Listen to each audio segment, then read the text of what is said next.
In this episode, I sit down with luminary intuitive Robin Sandomirsky to talk about our culture's habit of fleeing discomfort and our tendency to repress parts of ourselves that we deem as undesirable. We explore experiential and reflective practices for opening to all parts of ourselves. Welcome to the Flower Lounge, a place for conversations with wildly creative people and a little plant-loving wisdom to help you experience life in full bloom. I'm Katie Hess, flower alchemist and founder of LOTUSWEI, and I believe in a world where we're all living at our personal edge.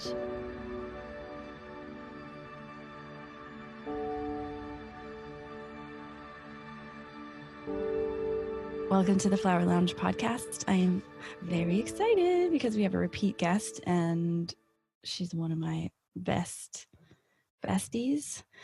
I want to bring back on the show Robin Sandomirsky, who lives in a small town in New England with her 2 kiddos and a small collection of unruly 4-legged light bringers. When she's not working, her days include getting the kids off to school, quick blending green smoothies, sneaking in time for morning pages and awareness shifting practices. And this woman walks her talk, believe me. Romping barefoot in the woods, reading any book she can get her hands on, feeling behind on laundry. Oh my God. That's great because I have 3 huge piles on my floor in my bedroom right now. Exploring awakening, texting with kindreds while walking the dog and wondering what to make for dinner. Oh my God, this is so great. But I'll also tell you that she began studying telepathy and traditional shamanic healing practices in 1998, back in the 90s, and she earned an MA in counseling psychology in 2008. She's been teaching movement, meditation, spiritual practices, and offering private and group session work in multiple modalities for almost 20 years. And I've been working with Robin for 3 years. We talk every week, and she's also a huge motivation and driver and force of nature at our Earth Aura retreats. She plays a huge part in our retreat in November in Costa Rica. So if you remember, if you were with us with the podcast a year ago or so, we interviewed Robin about an experience that she had when her best friend was dying of breast cancer. And now she's back and we're going to talk about something totally different. Thanks for being with us, Robin. I'm super happy to be here. So in the shower this morning, I was thinking, what are we going to talk about? There's so many things. And the thing that kept popping into my mind was seeing so many people around struggle with a particular, let's just call it, thing that we do when we're humans. And you are one of the very, very, very few people that I could count on one hand of humans on this planet that I know who are over everything. Like, your number one priority is your spiritual awakening. Like, more than the boyfriend even. Spiritual awakening is your number one priority, which is super rare. And that is a big stake to put in the ground. And so I know this is really windy and long-winded, but what I see happening around me, and I'm also a culprit, is this notion of self and other, and you're looking to someone else for like attention or love or affection or a reflection of something about yourself, or does this person like me? I mean, I hear women around me saying like, oh, I'm dating this guy, but then if I show him that I like him too much, then is he gonna like me? Or do you know where I'm going with this? Mm-hmm. I feel like so. Everybody does this, right? So For sure. can you offer any practices or wisdom around how we unhook from the patterned behaviors of essentially looking around to other people for happiness? Sure. The first thing I'll say is it's totally like an honor to have you describe me as someone who is committed to my spiritual awakening. So thank you. And I would say that within that, I take my humanity very seriously. Like, my spiritual awakening is not about like rising above my humanness. It's about really like sinking into discovering the true capacity of what humanness is. So what I've found myself saying sometimes frequently is like, I don't want to use my spirituality to try to escape my humanity. And I don't want to use my humanity, my humanness, as a way to deny spirituality. And so I'm in a constant kind of dance and redefinition of like, what does it mean just to be an embodied being having a human experience on the planet Earth at this particular time. And I do not have that figured out, so I don't want to pretend that I do. But I really like to explore and kind of play the game of kind of what's here. So one of the things that I'll say about, okay, so let's say I have a patterning, and I have personally a patterning of looking for someone or something outside of me to make me feel safe and loved. And so what do I do with that? And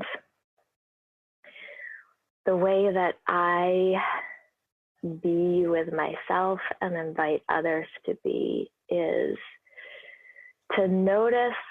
My overarching concept is that like the human system is sort of this core central energy source, like life force energy that I would say sort of comes with a specific blueprint of self-expression. And then kind of all around that is this sort of what I call the operating system, which is really sort of like parts and patterns and behaviors that we have adopted, learned, and used to survive this life and ancestrally and maybe other lifetimes also, if we believe in that. So first of all, I would say the patterns that we're looking to possibly decrease or transform or alleviate, we don't want to come at them with shaming and judgment. Like nothing that we're doing, like when we're looking for that love from the outside source, it's not because we're failing in some way. It's because we're human and we're sort of biologically programmed in certain ways, and B, at some point we have created a part that believed that in order to survive we needed some kind of external validation, and that part is doing the best it can to get that because it wants this system thing that we call me to survive. So if I come at the pattern with rejection, then I'm pushing it away and I'm denying it and I'm trying to silence it by force. And I'm trying to sort of break the pattern of behavior with pressure. And what I have found is that isn't a particularly successful model for me in my awakening process. So what I want to do is I want to locate some sense of that core self through the practices that I find bring me in touch with what I would call is like my pure awareness. And then that pure awareness can turn towards the part that wants this external validation and be like, oh, hi, how are you? Like, what are you up to? What is it that you're wanting or needing? What do you believe to be true? Where did you learn that? And begin to establish a sense of connection instead of rejection. And that connection makes valid some of the experience of this part that just wants to feel loved. And guess what's happening when we do that? That part is starting to feel connection and love, even if we're just opening with like a sense of curiosity. what we tend to do is we sort of disconnect from all different parts of ourselves that we believe are, imperfect. Like we have our own judgment of our own self going on all the time. And that self-judgment creates a separation where the same part that wants access to love is now feeling more and more disconnected from the primary source of love, which is this internal compass. But if we just come at it with like a preaching of self-love, it can like quote unquote work, but we're looking for authenticity. So like if I say to myself like, well, don't look for external love, you should just love yourself. I'm just gonna love myself. I can't quite put into language, like there are moments where that can work or we can connect to an authenticity there, but often it's like just smearing a layer of honey on top of something that's not authentic or true. So it's like almost like this internal relationship building that then starts to soften the system. And maybe that part that was looking for the external validation can start to feel heard and seen and held internally. And that can start to transform the pattern of what we're looking for. And there are deeper, more profound ways to hold space for those parts and offer unburdening and clearing stuff, but that's sort of a basic map. And then we start to get to know ourselves. Like, oh, this is my true self. This is what it feels like when I'm centered and grounded and in awareness. Oh, this is what it feels like when that part takes over.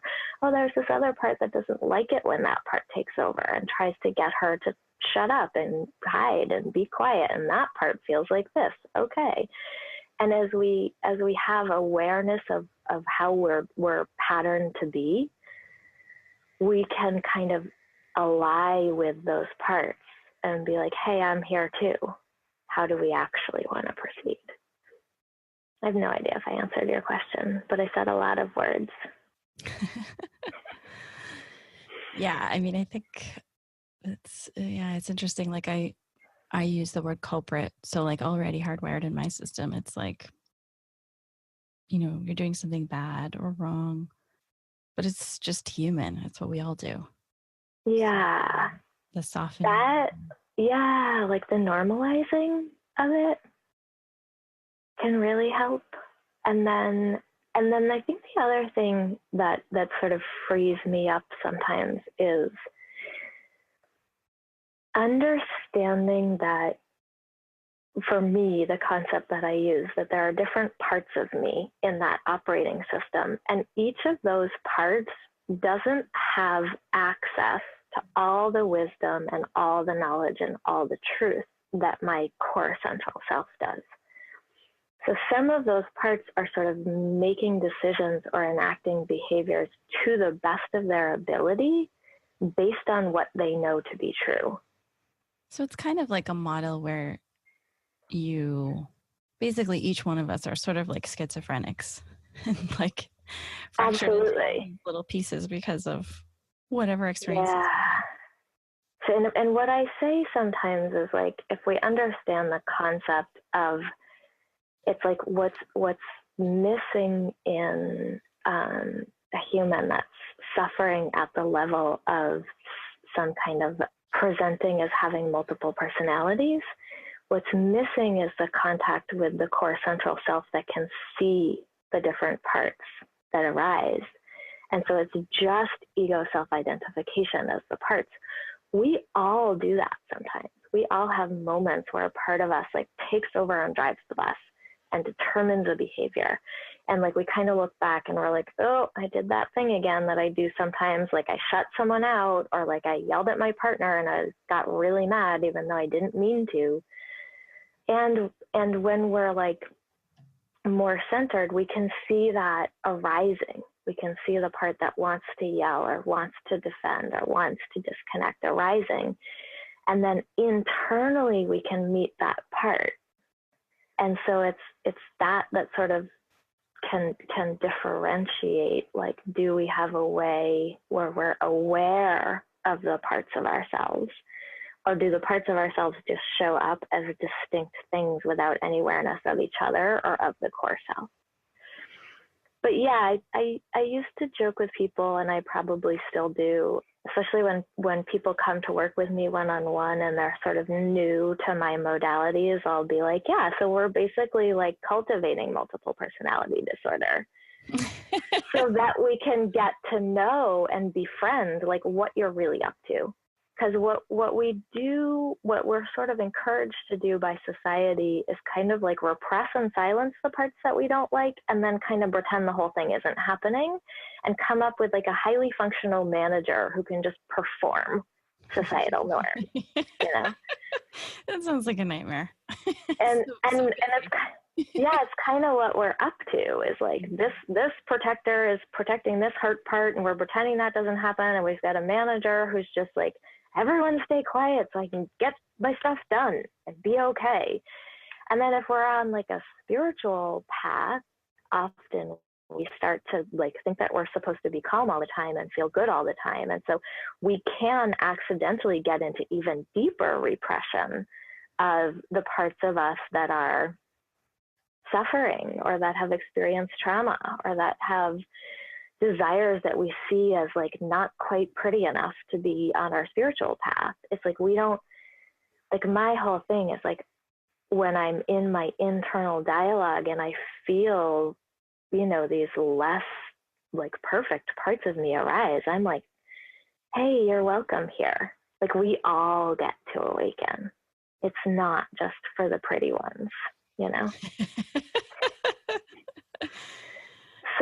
So in that way, I would say that my sense of awakening is that everything is welcome, and a belief that in that welcoming atmosphere, everything keeps moving and changing and transforming. I'm not escaping feeling. I am coming to the primary experience of feeling in an embodied, aware, compassionate, curious, non-linear space. And then I'm just sort of like, what will happen now? Yeah.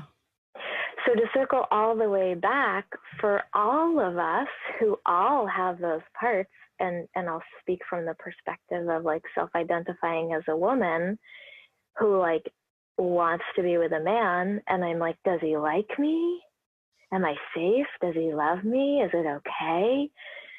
Like, to start with, my core self sees that I'm having those thoughts or those feelings or that wondering. And I just like try to open to like, of course, part of me is wondering that. It's so scary to be a human in the world. And like, gosh, embarking on a romantic relationship is probably the worst possible thing we can do, like in terms of inviting chaos and suffering into our life, you know? So I still remember one of my teachers, like many years ago, and I had just met this guy, and I was like falling in love, and I was like, I'm falling in love, and he was like, I'm so sorry, you know? And we were laughing. It was like a joke, but it was just like a nod to that, you know, this concept that there are a couple kind of like quote unquote portals through which we can really awaken. Like business money is one of them. And then like sex, romantic relationship is another one. Because it's really a place where like your stuff is gonna come up. So as we feel the insecure parts of us start to arise, instead of getting angry at ourselves for being insecure, my first move is like, oh, hello. Part that is worried, part that is afraid, part that is feeling insecure. How are you? I'm here with you. Do you know that I'm here with you? Can you feel a sense that there is a central me that's offering a hello, welcoming you, part that's worried, you know? Which is a little bit different than where I would have been, you know, many years ago, where I would start to feel that nervousness and I would be like, just be calm, just don't be nervous. get rid of those thoughts. Don't think those thoughts. Why can't you be more confident? Or you should just love yourself. What does that even mean? Right. Yeah, exactly. And, or where I would come from meditation practice, or which is just to like create this massive spaciousness that you can watch things arise. Mm-hmm. But realizing that simply watching things arise definitely will allow them to transform. But the missing piece for me was compassion and softness. And of course, you can only be as compassionate with others as you are with yourself. We know that. We know that. But at the same time, it's so much easier to say, like in the Tibetan Buddhist world, right? We're always like dedicating everything for the happiness of all sentient beings. And then like forgetting that the happiness of ourselves is included in all sentient beings. We forget that we're one of those beings, and that our dedication is to happiness for this self also. And I say to people with established practice of watching things arise is I'm like, what is the feeling towards what arises? That's such a great question. Because it's like if I'm watching things arise and what I am is like a brick wall, then I'm actually restricted. I am doing some holding off. I'm doing some constriction, and awakening is like being in pure awareness that's in a complete state of allowing and letting go. I love how keep going. It's so nice just to check and say like, okay, so I'm watching things arising because I have that practice, but am I hard and tight and cold and hard, or that's why sometimes I use the word welcoming now instead of watching, because like welcoming has a quality of that. Right. I can see that something's arising or arriving, and I am open. Like I have an openness. I have a gesture of like, come. I'm like, come closer to the fire. Come on in. I'd like to know you. Right. It's so interesting. I love that you kind of like translate some of the, the core practices that I've learned over the years. Sometimes there's like, and maybe it's like a translation issue. Like, the masters would say like, approach everything as if it were a dream. And so in some senses, it's like, yes, everything is illusory. And so we don't have to get like fixated or hardened or angry at ourselves. But then also it's not like approach it as if it were a dream from some like elevated place that actually doesn't experience those things. It's more like understanding the mutability of it, but also in that mutability, you're not rejecting it. Yeah, in the dream-like quality has to me a suggestion of the fluidity and awareness, which is a word that I use a lot, which I get like is trying to point to something that's outside of language. But when I am in the space, like when I'm getting my own no self glimpses of what it is to just be awareness, it is a fluid state. Like it has that dreamlike quality where I'm like, oh, everything is an illusion, and this is beingness, and beingness is never stagnant, and anything that arises is constantly transmuting, and there's this like allowing and letting go and softening and fluidity, and not, there's no pushing away. And I think that we almost like sterilized our spiritual path to make it safer, not on purpose, right? But what we did is we were like, oh, what I'm gonna do is I'm gonna disconnect from everything. Like I'm gonna witness like at arm's length. I'm gonna push everything away, and I'm gonna stay empty. But the empty was sterile. Mm-hmm. And like you've been around beings who are, let's say, awake, they're not sterile, right? Like, they're wild and the unpredictable. greatest, like most awake beings that I've been around, they have a quality of vibrancy to them that is like, they are very alive. They are very feeling. They are very embodied. They are beyond embodiment. They're not gone. They didn't rise above the experience of humanity. They are completely present. If anything, embodiment is like even more important. It's like eating and shitting and sleeping and like all of those things become, in my experience around people like that, even more important.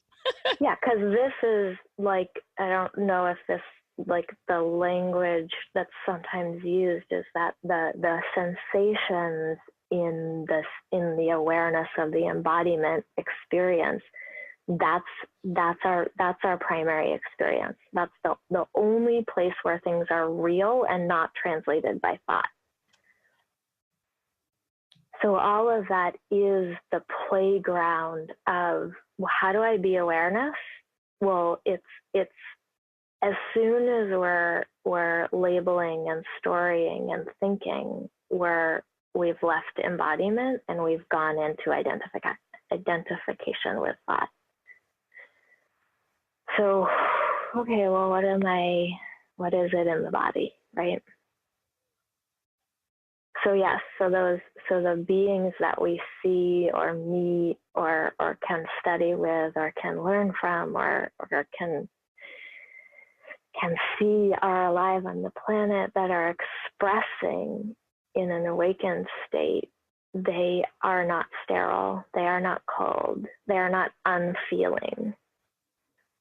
But somehow some of the quote unquote like practices that came through, and I would say particularly that came into Western practice, became this kind of repressed, sterilized, like, I'm going to rise above it. I'm going to stop feeling. I'm going to be elevated. And it's kind of just like more dissociation. Yeah, for sure. It's like, I can't handle the human experience. So what I'll do is I'll get out of it. And I think awakening isn't getting out of it. It's getting into it. And then it's like reclaiming it. Like I believe that humans have the capacity to be expressing very differently than we currently are in societal norms. But it's going to take some practice and some exploration and some relearning how kind of innately, radically sort of great we are. Because most people who I work with, as we explore kind of locating this thing that I would call like our experience of awareness, like this core experience of some kind of centralized energy that we have access to, what people discover as they touch that is that energy is innately compassionate. They're not trying to cultivate compassion through a practice of cultivating compassion, but our true nature, when we can learn to locate it, which is not so funny. I'm in this like weird paradigm shift from like, it's so hard to like, actually, it's really easy.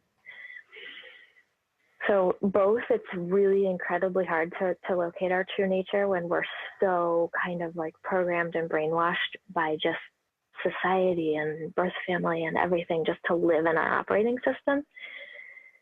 But when we locate it, it's such a relief because compassion is innate. That warmth and connection, it's innate. We don't have to figure out how to do it. It is in the human experience. It's our true self-arising nature.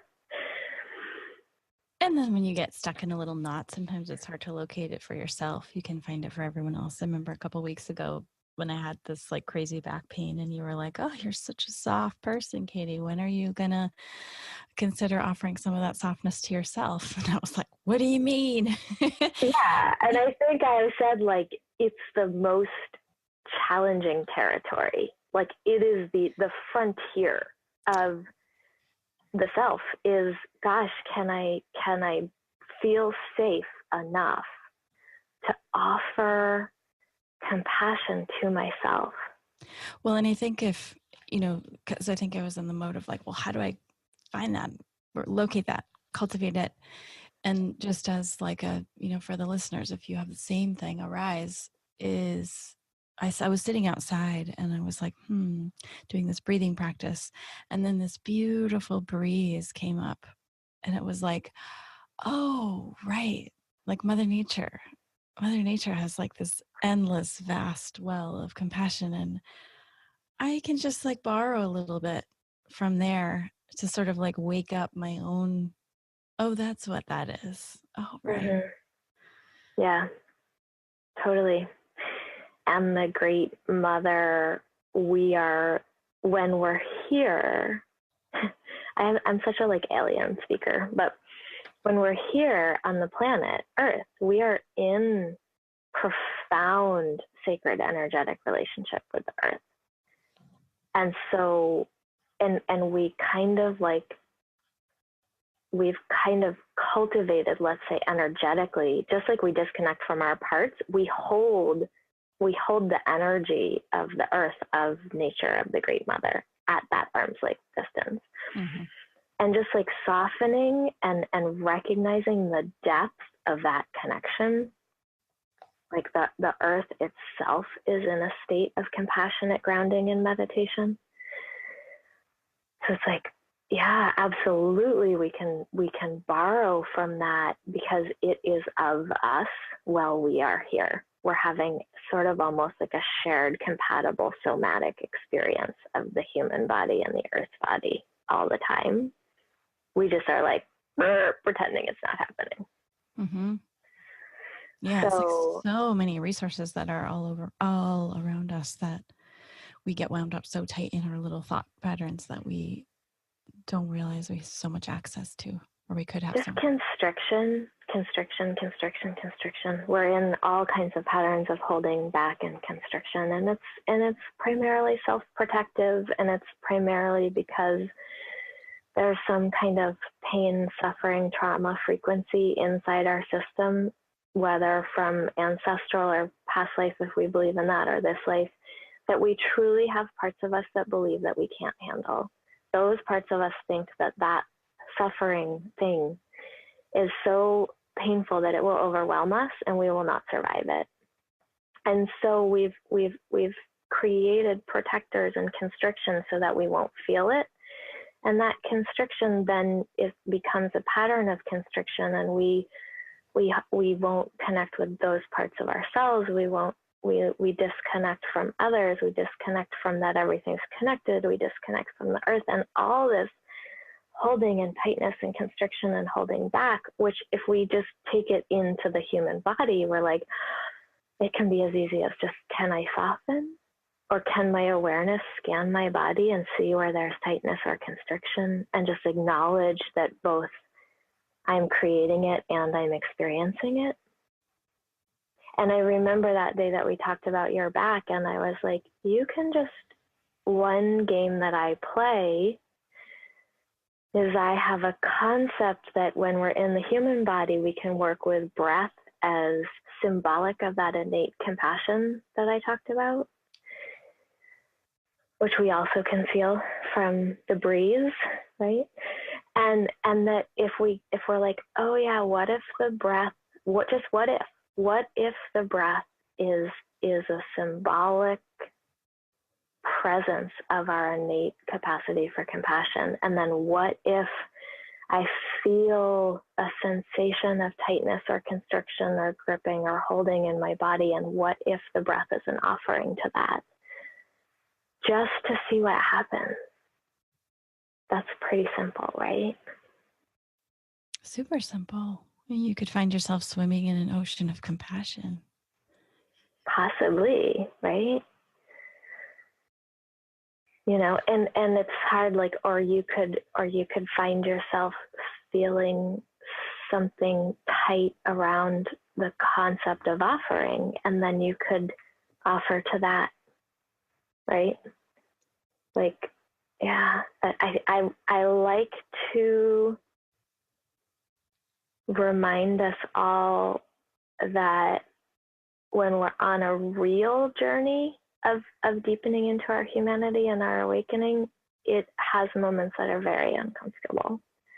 So if we're only looking for relief, if we're only looking for things to quote unquote get better, we are gonna be sorely disappointed. Mm-hmm. You know? So I'm like, it's like I'm gonna offer the breath as symbolic of compassion to this area of clinging and see what happens. And sometimes the clinging sensation increases, and that's okay too. And then I offer the breath to the increase in tightness, or it spreads, it gets bigger, and I'm like, whoo, I'm just aware of that, you know. Like, if I don't get an instant fix, it's okay, right? Because underlying, I have some belief that it's okay to be suffering. It's like a really huge courage. It's like you're not like, just make it go away. It's like the welcoming and the courage to welcome that whatever is going to come up can come up, and that you have a spacious container enough to hold it. Yeah. Soft enough container that it can stretch to hold all of it. Yeah. And then what I always try to remind people is the way that we discover that is possible is experiential. And so that is why we call it practice. So it's like, how did I learn? How did my system here learn that it was safe for me to try being courageous? I tried it and I survived.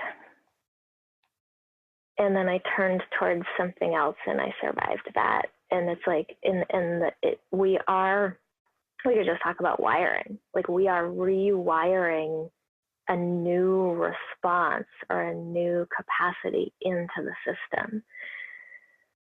So it takes some conscious trying, and it won't necessarily feel easy all the time. And then it's just practice, and it's your practice, and it will be different for every single being. You know, like you're exploring your own. I'm such a geek, so I like really get excited about, like, we're all just get to like get in there and explore our own awakening. Yay, that sounds great. And then you know, and then there will be overlap. Maybe like something you experience will feel resonant or similar to something I experience, right? But really there is I believe that awakening is experiential. And so it really is something you're doing here in this little body system. Right. And you're saying, like, just talking about it or having an intellectual understanding of it isn't enough. Okay, so I'm thinking about being in the car. I feel like I do a lot of practice in the car, and I don't mean like sitting with my eyes closed, meditation practice, clearly. That's good. But I'm so often surrounded by people. You know, I have lots of roommates. I have lots of people working with me at, here at the building. So I find that when I'm driving in my car, which we do a lot of in Phoenix, it's the time when I'm alone with my own thoughts and beliefs, and whatever is kind of like latent or simmering in the back comes to the forefront. And it's interesting to look at what arises and then to sort of question it gently, or see what's like the recurring theme. Is there anything you wanna add to the practice of observing yourself while you're driving in the car, while you're stealing moments to yourself that are when you're alone? Sure. One thing I'm finding myself want to say is, I sort of conceive of myself as like, I'm sort of like up to two things in my awakening process. And one is practices, experiential practices that bring me more and more in touch with and returning to that sense of my awareness, that my pure awareness is what I actually be. Meaning, like, let me interject here in case you're getting too wordy, like literally smelling the scent of an orange, or like relaxing a muscle in your shoulder, or what I would say is literally like unhooking from thought and identifying as my thinking self and discovering a different location that I call awareness. Right. So it's not just perceiving the senses, but I always think of the senses because that's one kind of doorway to get you there. Yeah, and then thinking sometimes can be looked at as another sense. So we're aware of our capacity to smell, to see, to hear, and to think. And that awareness, we can learn to be rooted in that awareness. So that's one thing that I'm up to. And then the other thing that I'm up to, which it sounded to me like you were describing in your car, is what I would call is sort of like familiarizing myself with my operating system. So that instead of it all being unconscious, like I have all these beliefs and patterns and behaviors and parts, and they express and enact from my unconscious, that I'm becoming consciously aware of my habits and my thought patterns and my behaviors and the parts of me that are holding certain beliefs or experiences or things that they know to be true that tend to show up.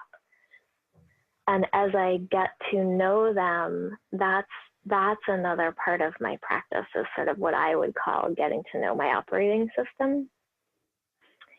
And a little bit, it felt to me like you're like, okay, my awareness is when I'm in the car, my awareness is able to see some of my operating system patterns that have been playing out and have awareness of them and maybe welcome them.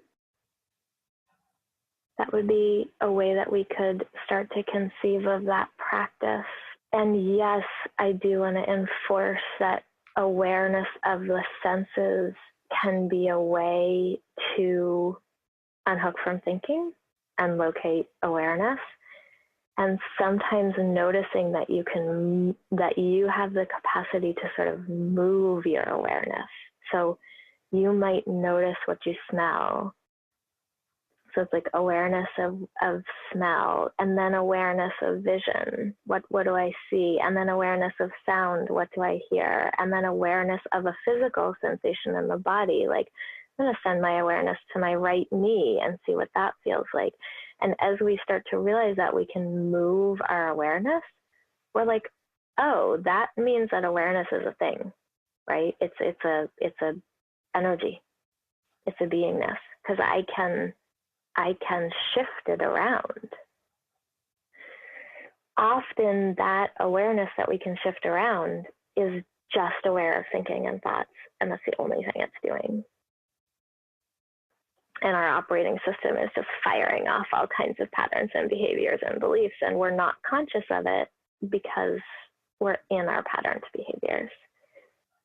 So can you give an example? Like, I just want to make sure that people, because I understand your language really well. I know, Robin, I want to make sure that anybody listening is kind of tracking you. Can you give like a gritty everyday life example of what you're talking about? Of locating something that a part of me is doing, or of how I would do that? Yeah, or like noticing that something is a pattern behavior and how you'd work with that. Sure. I'm trying to think of something that's happened recently. Or like a client, or, you know, like some story, or... Yeah, sure. So I was driving for a couple hours the other day, and I stopped during the drive, and it was evening, and I was stopping to fill up my gas tank and to get something to drink at the gas station. And I like got out of my car and went to walk in to get the thing. And I started to notice that I felt like nervous and uncomfortable, which is totally fine and normal and makes sense because I'm like a woman alone at night at a strange gas station. But I also was able to sort of like hold that I could feel that that was starting to fire in my system. And I went into the gas station and I grabbed a lemonade and I went up to pay for it. And the guy who wrung me out, I noticed that I like kept my eyes down and my body language was really like closed off. And I just had a moment where I was like, I actually think that there's a part of me that's afraid and is shut down and is feeling nervous. So I'm going to see that there's a part of me that's feeling that way. And in noticing that, I invited myself to sort of unhook from it and drop back into my awareness state, which I now have some practice doing because I've been playing this game with myself for many years. So I don't know that several years ago I could have pulled this off in that moment, but in this moment I did. And in my awareness state, I was like, oh, I actually feel safe and okay. And I lifted my head up and I looked at the guy who I was paying and I said, thank you so much. Have a nice night. And I like made eye contact with him and smiled. It all just happened really naturally. And his whole system changed. But like not, there are lots of people who will respond to us being soft and warm in a good way, but this guy, it like freaked him out a little bit. And he sort of like blushed a little bit and shut down a little bit and got uncomfortable that I had like seen him.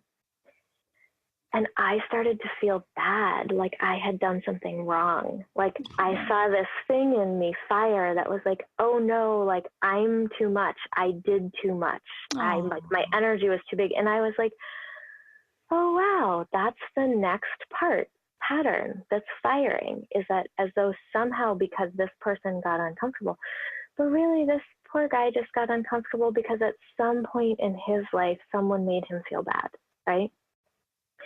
So like I could see the part of me that felt like I'd done something wrong, and I just like could welcome her warmly and be like, oh, it makes sense that you don't want to make people uncomfortable, and his response is his response. And like, how can I support you in feeling like you're not too much, right? So that all happened, and all I did was stop and get gas. And that was an interaction with a stranger. So like my interactions with my kids and my friends and my partner are like, whoa, 10,000 times that. And I will say I have gotten comfortable being someone who, like if you're in my life, if you're a good friend of mine, or you will know that I quiet down sometimes. Like I will be mid-interaction and I'll be like, whoop, hold on a second, because I can feel that I'm starting to enact patterns, and I don't want that for myself, and I don't want it for the other person. So I'm very comfortable just like calling a timeout and like pausing. And sometimes people might not even notice because my practice has gotten fluid, but sometimes I'll literally be like, hold on, I'm just getting way like my protectors are talking and my this is happening, and I just need to pause and like sink back into myself so that my awareness can locate this part that I can feel arising, and I can kind of do the internal work. I don't know if that answered your question. Yeah, it's amazing. It's very real. It's it kind of reminds me of why I love salsa dancing so much, because you know there's so much precisely the exact thing you relayed is like what you may face when you're dancing with a stranger and being in such intimate proximity and looking into their eyes and following their body and trying to become one in a sense physically and energetically with someone for 5 minutes. Like it's I feel like it's helped me like open to like whatever weird reactions arise that I don't even understand why they're arising, both in myself and the other person, right? Yeah. And I think Predictable. as you're saying that, I'm realizing, so one of my favorite practices that I teach people, and there's actually a free recording of this on my website if anyone wants it, is just the concept of dropping your awareness down into your feet. And I call it Soles of the Feet practice. And the reason it was just coming up for me now as you were talking is I was thinking, oh yeah, another sort of like checkpoint practice that I have with myself is like, am I in my body? Like, do I have any sensation, any feeling of my body? Or am I totally like up here, out here in the head thinking? So one of the ways that I might locate some sense of practice, like you're talking about in the salsa dancing, there's, because it's a physical activity that's shared, there is that invitation to be in the body, be in the body, be in the body, be in the body. And I will just flat out say that at this point, I firmly believe that my path to awakening is embodied. So I fall into the different lineages and camps and practices that are like, my awakening is happening through a sense of embodiment, and that embodiment state is as soft and fluid and open and aware as possible. So that's what you're describing in the dancing. And it's like, okay, so I often say to people, well, the reason the feet are so great is because it's about as far from the head as we can get, right? So, and there's a lot of other reasons I love feet. But if we're practicing over and over and over and over and over and over again throughout a day or throughout an hour, unhooking our awareness from thought and dropping it into our feet, we are actually traversing the body on our way to our feet. And as awareness moves back up to rehook to thought, it moves through the body also. So the intention of the feet gives us the whole territory of the body, right? To some degree, when we're habitually up in our head. So anything that allows us to come into embodiment as a practice is useful. And then just having that compassion that the reason that we leave our body is because we've experienced a lack of safety there, or we don't believe that we have the capacity to have our human experience. And so absolutely, it's worth finding a teacher, a guide, a friend, a coach, someone who can hold space for you as you explore your practice to create a sense of safety. And then just understanding and learning experientially, finding that courage that we talked about. What happens if I stay? It's just staying, right? Yeah, that's all it is. It's just staying. There's nothing I need to know how to do. There's no perfect way to fix anything. There's no measure that needs to apply. Awareness, presence, compassion that stays. Change is constant. So what happens when we start to feel something uncomfortable and we flee it and we create a story about it, and the story about it recreates the primary experience of it in the body, and we flee it and we create a story about it, and the story about it recreates the primary experience in the body, and we feel it and we flee it, and we're stuck in this pattern. And so we feel like the thing isn't changing.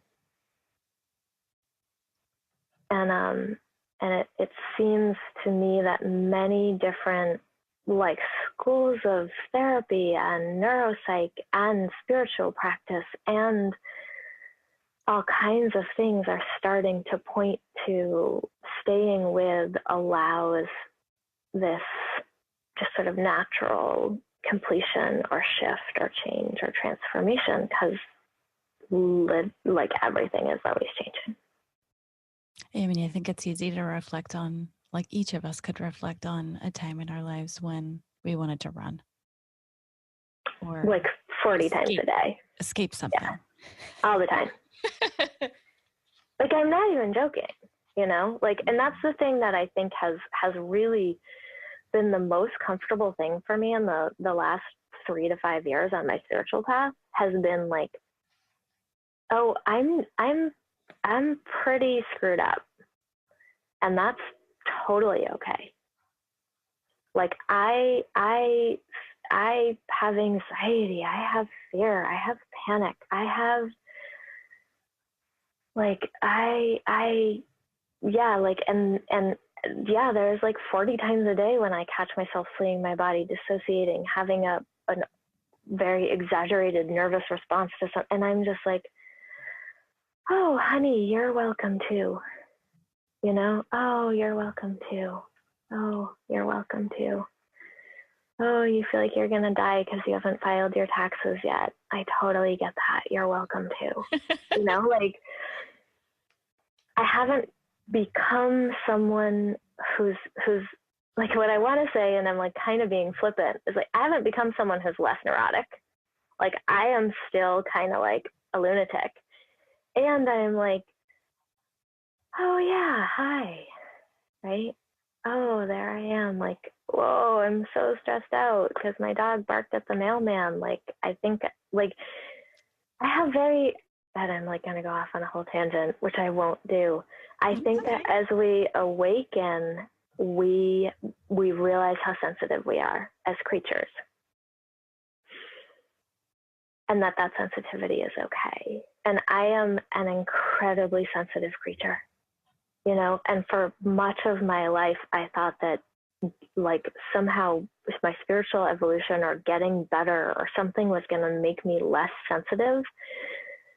But I like have not gotten less sensitive, I've gotten more and more sensitive, but I've just gotten way more loving and accepting of that I am a very sensitive creature. And I have like a broad spectrum of sensory experience to the most like minute changes in my environment and people's moods and what someone says to me and my intuition. Like, and instead of like being angry and frustrated with myself and why can't I be more normal, I'm like, I am alive. This is my human experience. Like, there's a sense of softening to and embracing it, not trying to be rid of it, not trying to get rid of things. And sometimes what that does when it is authentic is that some of the things that were challenging start to disappear. Mm-hmm, for sure. But it's only because I stopped needing them to. When I have a spiritual practice of compassion that is designed to get rid of stuff, like my system can see through me. So when I'm like pretending to be compassionate towards a part of myself that's being needy, but I'm faking the compassion just to try to get the needy part to stop being needy, it doesn't go very well. You know, in terms of resolving and staying present and doing anything. It's when I'm genuinely like, whoa, I can love you and you can continue to be incredibly needy in ways that are depleting people around you, and I will still love you. And if I really mean that, I've really begun a relationship with that part of me. And it's going to shift instantly. But yeah. Not because you want it to. Because I just don't need it to, maybe? I don't know. Or maybe it doesn't shift in my experience. Like, who knows? Now we're in like the weird world of illusion and reality and what is reality. And I'm just creating the whole thing. Right. It's like we loosen the fixation on it. And then it's like the monster under the bed, right?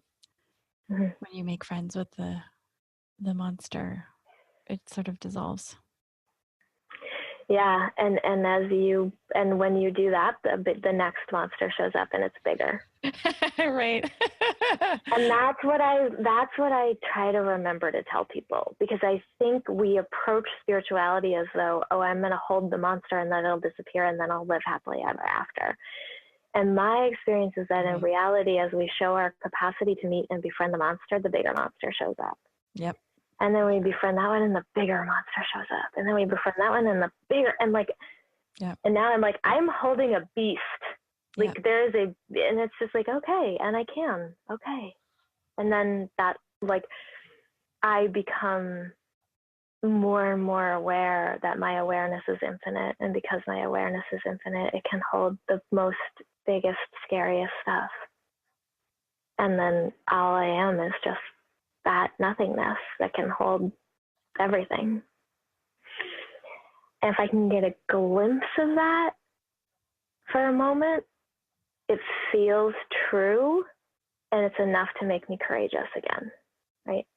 And I do, like, I can feel that your desire is that we tell people how, you know?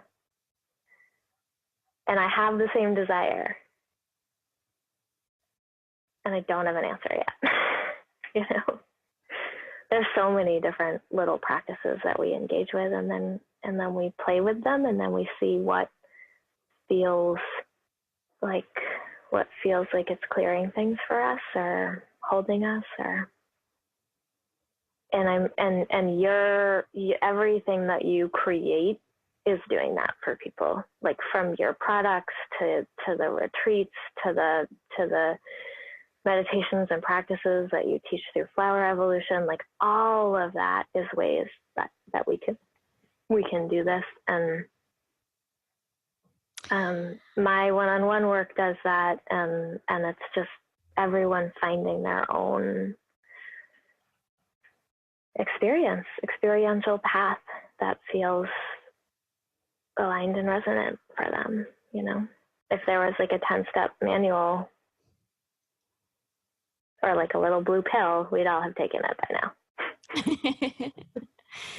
Yeah, I guess I could speak from my personal experience and say that, you know, in that desire to give something really tangible and practical, one thing that I think is helpful, or that I could do more of, is taking breaks, like little mini breaks. And I often observe my spiritual teacher, and he does so much of that. He does so much of sitting and listening and breaking, you know, like his day is full of breaks, but he's also like super duper active and can get so much done. But then it'll be like, I'm going to go smoke a cigarette and then sit outside and take a break. And I think oftentimes in this like busy, crazy modern world, we just simply don't push back enough. And even like at the office, we kind of created this. We realized that nobody was eating at the right time that they should be eating at, and we were all kind of starving ourselves. So now we just have this habit of like 11:30 or 12, we're like, let's go to eat. And we encourage each other to do that. And we just fully kind of unplug for an hour and a half, which That's seems amazing.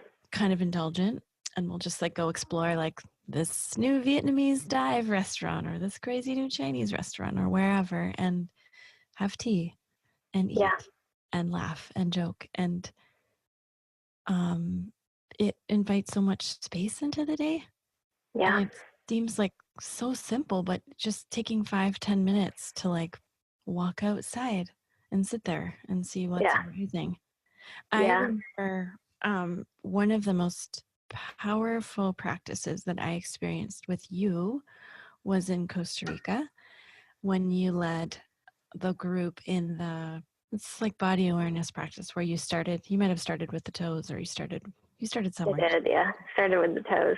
Okay. And you went through every single teeny little micro bone and fascia and piece of muscle and anatomy piece. And I just like bawled the whole time. And it was so fascinating to me that in my 20-some years of meditation practice every day, that I could still have so much locked up into the pieces of my body. And this whole, like, we really have this whole entire cosmos in the body, and it's really unexplored because we're so kind of disconnected. And I am too, you know, and all of my practice is generally trying to invite me back in here to not have to flee the experience. I will say, beginning to explore and conceive of like for each person to begin to explore and conceive of what is practice, what is a break, what is a rest, what is a, I've sort of over the years cultivated this sense that like I'm engaged in ceremony, I'm engaged in practice, and then I'm engaged in what a word that I borrow from this guy, Locke Kelly, called glimpses. This is just to help me linguistically like understand some stuff. So ceremony is more profound. Like we could even say that for you, that was probably 45 minutes to an hour where we really kind of awareness scanned the body. That might have felt a little bit ceremonial for you in that there was a depth of the space was held. Everyone was in the practice. We sank into it. We were in a beautiful place. We were on retreat. There's a profound level of integration and experience that can happen. And I might reference that as ceremony. And then practice to me is, do I have a sense of something that I'm engaging with, hopefully once a day, that I'm protecting a little bit, that is showing me that I'm in devotion to meeting myself and awakening. And then all of that is nothing to me if I'm not in some kind of a sense that throughout all day, every day, I'm finding ways to invite myself back into one of those spaces. And that's what I like. Locke Kelly has this language of a glimpse. It's like, is there a way I can remember time and time again throughout the day to shift out of unconscious habitual patterning and into my awareness? And so it's like we could say that your lunch has become a practice where you guys share a meal and take your sustenance and your nurturing seriously. And you pause and you sit in community and experience connection and tend to your bodies, right? And probably you have glimpses throughout the day where you notice your breath, or you notice a sense, or you feel your feet, and those I would say, gosh, sometimes I have my alarm set on my phone to go off every 20 minutes just to remind me to change my patterning. So that's what I love for people to give themselves: ceremony, practice, and then some kind of glimpse that you're returning to over and over and over and over again. So, because I really think for me, like, I'm trying to learn how to live from a different place. I'm not trying to learn how to visit a different place for 10 minutes a day in a quiet room with a silk cushion with my eyes closed and a perfect shawl and nothing interrupts it. And Perfect. I was just talking to my friend who's here staying with me this morning, and I was in my like seated practice in the kitchen, and she came in and she was just doing a bunch of stuff. And later she was like, hope that didn't disturb you. And I was like, no, not at all. Like, my practice is meant to be in the world. And I think it's really important to know that can be hard and to cultivate it. And especially in the modern day, to find that balance between protecting your practice and letting, like, I'm a mom, my kids come in and out of my practice. My senile cat interrupts my practice. My dog needs and if I needed it to be perfect, I would never get anywhere. And I believe that there is a sort of feminine quality to being able to flow in and out of, like, this is seated, sacred, protected practice. This is the practice of parenting. This is the practice of connection. This is the practice of just being aware that I'm in my great spaciousness and someone is like shuffling papers and making coffee around me. And that's the real world.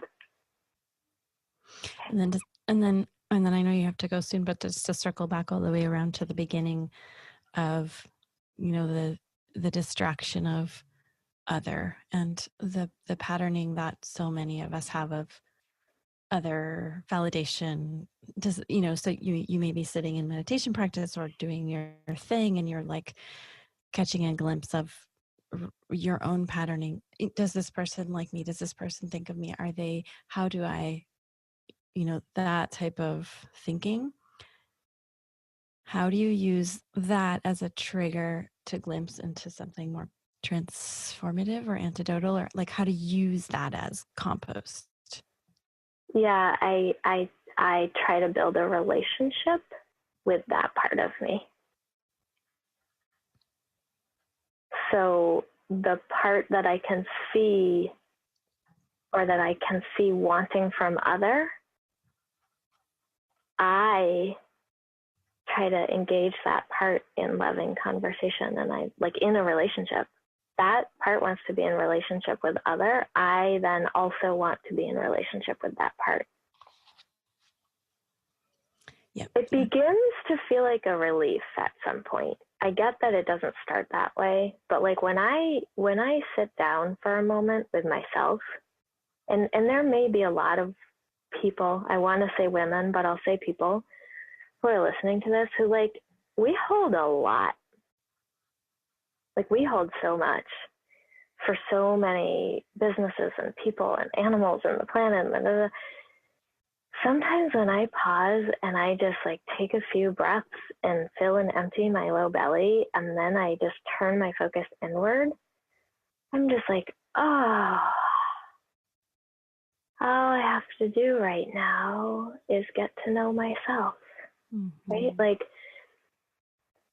I fully believe that my primary relationship is with this thing here, and that my primary responsibility and the point of my existence is this thing here. And boy, do I get distracted from that all day, every day.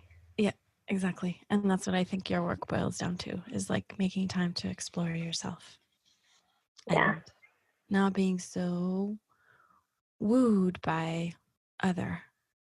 Yeah. And then understanding that, of course, I'm going to want to be wooed by other, because that feels easier. It's a great distraction, you know, and it brings up a lot of suffering. So. And false belief, right? If this person just gives me enough attention, I'll be fulfilled. Never has successfully worked for any human ever on the planet in the history of humanity. No. So we really like the idea. Right. Well, all right. Any last words of wisdom that are arising that you would like to share? I would say you don't have to understand anything that we just talked about on this podcast, and you'll still be getting a lot from it. Like, the brain doesn't have to understand things. The mind doesn't have to understand things. So whoever you are, wherever you are, begin to experiment and play with your own exploration, and know that we're really just trying to language and describe things enough to make a container of safety so that we can begin to explore experientially. So if you feel like you don't, quote unquote, get it, that's where we all are. None of us get it. And it's kind of sinking into your own experience of it anyway. And if I said anything that didn't make sense, or you want to challenge, or you have questions about, or you want to explore more deeply, or you want feedback on, just come find me and we'll do it together. Beautiful. You can find Robin at soyala.com. That's SOYALA.com. And if you want to take a deep dive with her, perhaps this November in a beautiful place in Costa Rica, you could also join us on the retreat. Yeah, you should definitely join us on the retreat, and you will have the amazing experience of sitting with Katie as well. So you just can't go wrong. Thanks for being with us, Robin. Thanks for having me. Thank you so much for listening to The Flower Lounge. I'm Katie Hess, and we'll be releasing a new podcast every Wednesday. If you like what you heard, or you know someone who might be touched by our conversation, share it with them. And don't forget to subscribe. To find out what your favorite flowers mean about you, take the quiz at LOTUSWEI.com.